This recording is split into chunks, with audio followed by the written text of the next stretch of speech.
Daily Dish. And welcome back to the Daily Dish. Get ready for Easter with a new movie called His Only Son. Joining us now for more is Nicola Mawad, an actor in the film, and David Helling, the writer and director. And I'm going to start with you, David. It's opening weekend for His Only Son. What are you most excited about?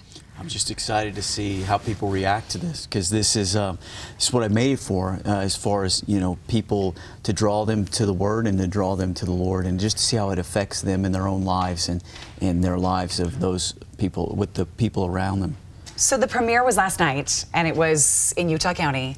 I'm sure there was a big turnout. What was it like? What did people think? Yeah, it was a big turnout, and it was. I think I'm still trying to put it all together, because everything's kind of a fog, you know, and you're worried about what people are going to think about it.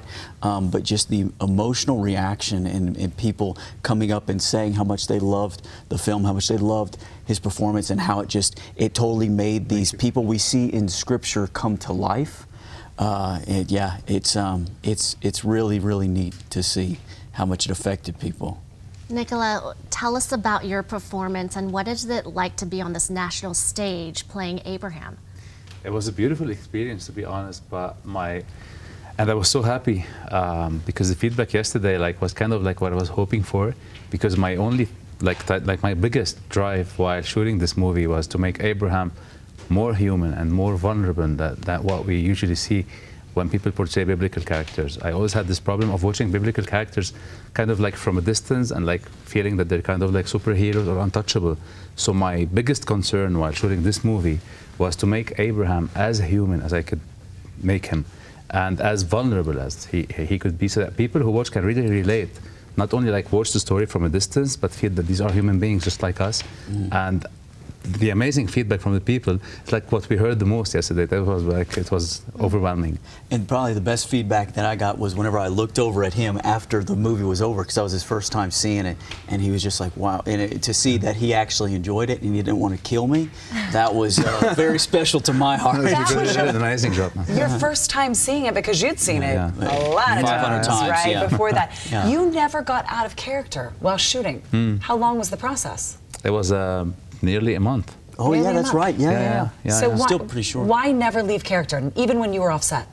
Because I was so afraid that anything I might do might remind me of who I am and where I am, and then I won't really be able to catch the character again. I was so afraid while shooting the movie, to be honest. It was kind of because in the movie you see Abraham in 4 different stages of his life. You don't only see Abraham in one stage, while him taking his son to Moriah, he reflects back on his life. So you see Abraham in 4 different stages, so each stage has to be different than the other. It was kind of calculated and felt at the same time. So I was so afraid if I go back to my life, I was kind of I was so afraid of being shaken by everything else. So I stayed in my bubble the whole time. And because for me, I think it was the only way to portray such a character, that deep, that human, at the same time that biblical and that spiritual. So I wanted me to match what I was working on. It must have been such a fulfilling project, I'm sure. David, how did your faith play a role in directing this film? Well, I mean, yeah, my heart is to take what we see in Scripture and bring it on the screen so that people are drawn to the Scripture for themselves. And my own faith grew in just meditating on Abraham's life for 5.5 years. I've been working on this for 5.5 years, waiting for this film to come out into the world, and it just seemed like it would never get here. And meditating on Abraham having to wait on the Lord for all those years, it was just such a sweet ministering to my own heart that I could have never foreseen when I started the film. All right, it's here now. People can see it. Yes, ma'am. Tell everyone where they can watch His Only Son. At a theater near you. All right. Go and get your tickets now. See it this weekend. The opening weekend numbers really help the overall box office. Thank you, gentlemen, so much. Thank you for having us again. No, His Only Son. We've got to talk about it on the show several times and enjoyed each and every interview. Thanks, you too. And congratulations on what you've done.